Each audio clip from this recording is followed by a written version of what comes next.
Welcome to जजा academy Lahore. इस lecture में हम डिस्कस करेंगे chapter number 13 functions in C के इम्पॉर्टेंट एमसीक्यूज। स्टार्ट करते हैं क्वेश्चन नंबर 1 से। Functions that are part of C language are called built in functions. ऐसे फंक्शंस जो सी लैंग्वेज का पार्ट होते हैं, सी लैंग्वेज की डेवलपमेंट के टाइम पर ही उन्हें डिफाइन कर दिया जाता है, लैंग्वेज का पार्ट बना दिया जाता है, ऐसे फंक्शंस को कहते हैं बिल्ट इन फंक्शंस। और ऐसे फंक्शंस जिन्हें यूजर्स या प्रोग्रामर्स खुद से क्रिएट करते हैं, उन फंक्शंस को कहते हैं user defined functions.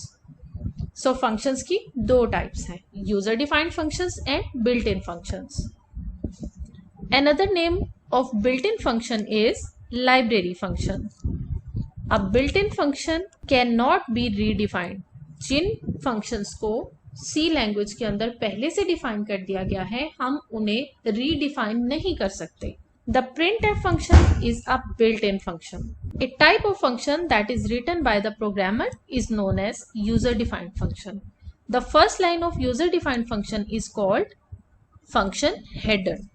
In C language, first line of the function definition is known as function header. पहली लाइन जो फंक्शन की होती है, जिसमें लाइक हम लिखते हैं void main और फिर उसकी पैरेंथेसिस, इस लाइन को कहते हैं function header.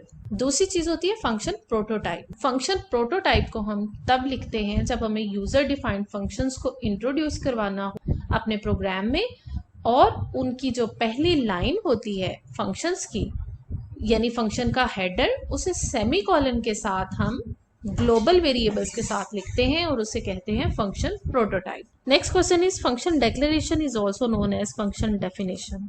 A function that does not return anything has return type void. Void का मतलब होता है nothing. ऐसा फंक्शन जो कोई भी वैल्यू रिटर्न नहीं करता, उसकी डेटा टाइप होती है void. Which statement is used by function to return a value? Function से वैल्यू को रिटर्न करवाने के लिए हम यूज करते हैं रिटर्न की statement. A function can return dash value.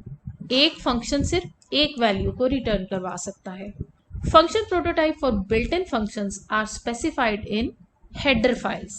Built-in functions की prototype header files में पड़ी होती हैं, और जो user defined functions की prototypes होती हैं वो users या programmers खुद से global variable वाली place पर लिखते हैं।